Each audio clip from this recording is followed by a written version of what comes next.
A lot of people think powerlifting is overrated, too risky, or just not as effective for building muscle. I used to believe that too, until science and real results proved me wrong. A friend of mine, just a regular guy, started powerlifting about a year ago. 6 months later, he was deadlifting double his body weight, packing on muscle literally everywhere, and actually enjoying training for the first time. I asked him how, and what he told me changed everything. Powerlifting works, but only if you do it right. What he showed me made it all click, and it wasn't complicated. It's backed by science, but more importantly, it actually works in the gym. A study found that focusing on heavy compound lifts, aka powerlifting, leads to more muscle growth and strength gains, even when using low rep ranges. The study split 20 lifters into 2 groups. The first trained with moderate weights for 8 to 12 reps, while the second lifted heavier weights for 3 to 5 reps. Both groups did the same number of sets and matched total training volume. The results? Both built the same amount of muscle, but the heavier lifting group gained significantly more strength. This shows that lifting heavy with lower reps can build muscle just as well, while boosting strength even more. My friend told me it was like unlocking a secret. Instead of doing a million different exercises, he focused on a few key lifts and pushed himself a little more every week. His muscles had no choice but to grow and get stronger.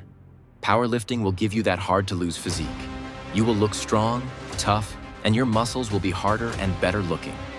You now know why powerlifting works for muscle and strength. But here's the problem. Most beginners jump right into starting powerlifting without knowing the basics first. That often leads to plateaus, no progress, or worse, serious injuries. Hell, even when my friend started, he jumped into heavy lifts without a clear plan, and guess what? He hit a plateau right away. Then he changed things up. He learned how to pick the right weights, nail proper form, and structure his training week. Suddenly, his lifts went up, his muscles grew, and training became something he looked forward to. The exercises you'll use in powerlifting aren't some fancy secret. They're probably the same basic lifts you're already doing: squats, bench press, and deadlifts. These 3 are known as the big lifts, and they're the foundation of every powerlifting program. If you've been lifting for a while, then you're already started to adapt to them, but it's only after you really fix your form that you're fully adapted. And once you do that, you'll feel way stronger when performing the movement, which allows you to lift heavier with less effort. That's why powerlifters spend a lot of time perfecting their form before even thinking about going heavy. My friend used to record himself on almost every set, and then he goes and watches his form and fix any mistake. After that, and once you finally go heavy, it feels way easier, because you've already mastered the movement. But be aware that if you add too much weight than required, your form will break and you're back at point zero. So to avoid that, pick a weight you can do for about 5 reps, where the last rep feels tough but doable with 1 to 2 reps left in the tank. This way, you challenge your muscles without risking injury or losing good form. You can also search for any weight calculator online, where it calculates how much weight and for how many reps you can lift based on your 1 rep max or current lifts.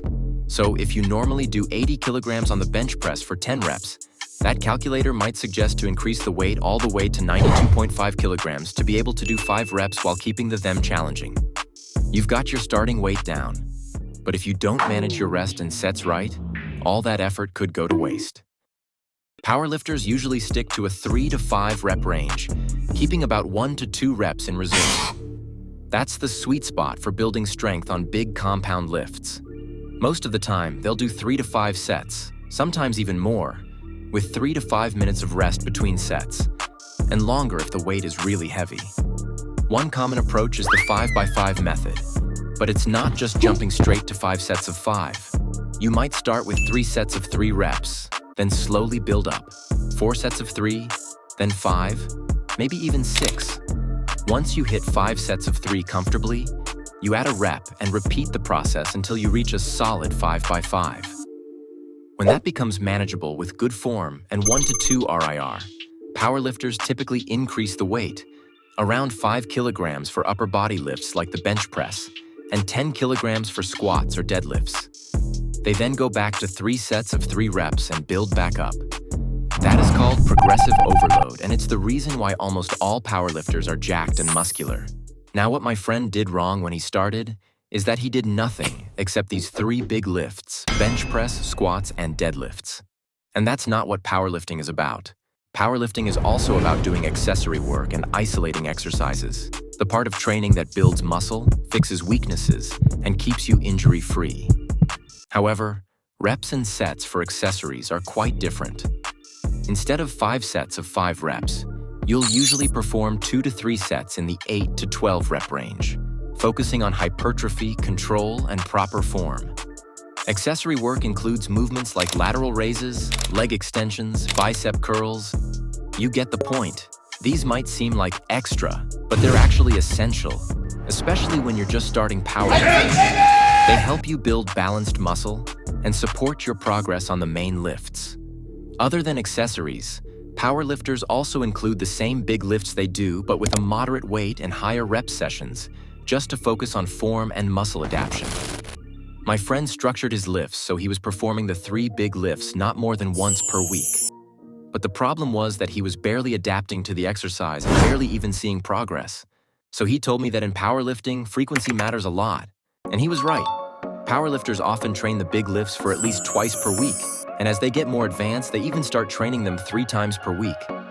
That frequency is what helps you actually master the movement. The more often you train a lift, the better your form gets, the faster your nervous system adapts, and the more opportunities you have to add weight or improve technique. And the best part?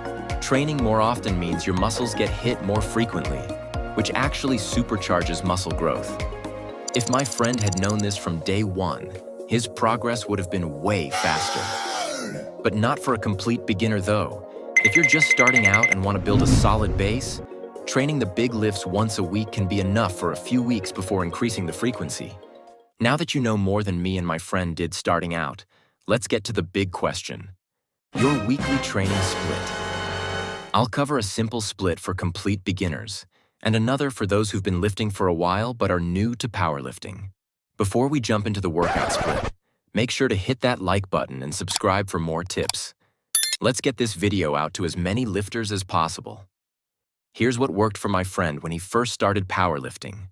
So, as a complete beginner in powerlifting and in the gym, a good split to follow is the push-pull legs done 3 times a week and not more. This allows you to hit each big lift once a week with enough rest. I'll talk about why it works later, but now let's get into it. So Monday would be your push day. You warm up your push muscles, elbows and wrists, and you get ready. Then you start your workout with the bench press, which is one of the big lifts we talked about. You perform 3 sets of 3 reps with a weight that is challenging yet keeps 1 to 2 reps in reserve. You rest around 3 to 5 minutes between each set. Then you move on to an isolated chest exercise of your choice, as long as it targets the chest in a different way than the bench press. Then you move on to accessories for the side delt and triceps. For isolating exercises and accessories, you perform 8 to 12 reps for 2 to 3 sets with 3 to 4 minutes rest. And that's for push day. On Tuesday, you take a rest. You sleep well and hit all your macros to get ready to the next day. On Wednesday comes your pull day, in which you start with deadlift, performing 3 sets of 3 reps with a weight that is challenging yet keeps 1 to 2 reps in reserve. You rest around 3 to 5 minutes between each set. Then you move on to isolating exercise for the back that targets your lats or middle back, followed by accessories for the rear delt and the biceps. For isolating exercises and accessories, you perform 8 to 12 reps for 2 to 3 sets with 3 to 4 minutes rest. And that's for pull day. On Thursday, you take a rest again and prepare for the next day. On Friday, you perform your leg day, starting with squats, your main lift, for 3 sets of 3 reps with a heavy weight and 1 to 2 reps in reserve, followed by accessories for the quads, hamstring, and calves, performing 10 to 15 reps for 2 to 3 sets with 3 to 4 minutes rest. Then you rest on Saturday and Sunday, hitting all your macros and preparing for the next week. Now, if you are a little advanced at the gym and want to start powerlifting, I suggest you start with this split below, which is a 4 days a week split in which you hit each big lift twice a week with good recovery. On Monday comes your upper body day. You start with the main lift, which is the bench press, performing, as we said, 3 sets of 3 reps with 1 to 2 RAR and with 3 to 5 minutes rest, followed by any back exercise. Just don't put a lot of stress on lower back because we are going to train it the next day in deadlift. Then follow with a chest and back superset. After that, you can perform lateral raises and superset biceps and triceps as well to save time. You do 8 to 12 reps of those exercises with 3 to 4 minutes rest and preferably till failure. On Tuesday comes your lower body day, in which you start with either deadlift or squat, followed by either deadlift or squat. Performing, as we said, 3 sets of 3 reps with 1 to 2 RIR and with 3 to 5 minutes rest, followed by quad and calves-focused accessories. No need to train hamstring because deadlift trained it well. Accessories should be done for 2 to 3 sets and 10 to 15 reps and 3 to 4 minutes rest, preferably sets taken till failure. On Wednesday, you take a rest. On Thursday, you repeat your upper day. And on Friday, you repeat your lower day. Saturday and Sunday are for rest, and then you repeat everything on Monday. In both workout splits that I mentioned, you start your main lifts with 3 sets of 3 reps. Then each session you progress, as we said, until you reach 5 sets of 5 reps, then, and only then, you add weight. These splits work so well because they balance intensity, volume, and recovery. And they also balance strength and hypertrophy. You're doing low reps, heavy weight on some reps, so you're maxing out strength. And you're also following it with hypertrophy sets with moderate weight, focusing on building muscle. When you do these splits for 6 months like my friend did, you'll notice insane strength gain in so much little time. Your muscles are almost double the size, and you look and feel 100% better. And these results are from a real-life experience, also known as my friend and many more powerlifters before him. The last thing I want to mention is that in powerlifting, the most important thing is to track everything. Your lifts, your sets, your rest, your RIR, all of it. So if you're serious about getting stronger, treat your training like data. That alone can separate you from 90% of gym goers. This is where my friend saw his biggest jump. Once he tracked, progress wasn't just faster, it was predictable. If there's one thing I hope you take from this video, it's this. Powerlifting isn't just for the elite. It's for anyone who wants real progress, real structure, and real results. If this helped you out, consider liking and subscribing. It really helps more lifters find this. And if you're about to start powerlifting, let me know in the comments. I'll personally reply and help if you're stuck. Also, here's another video specifically for you.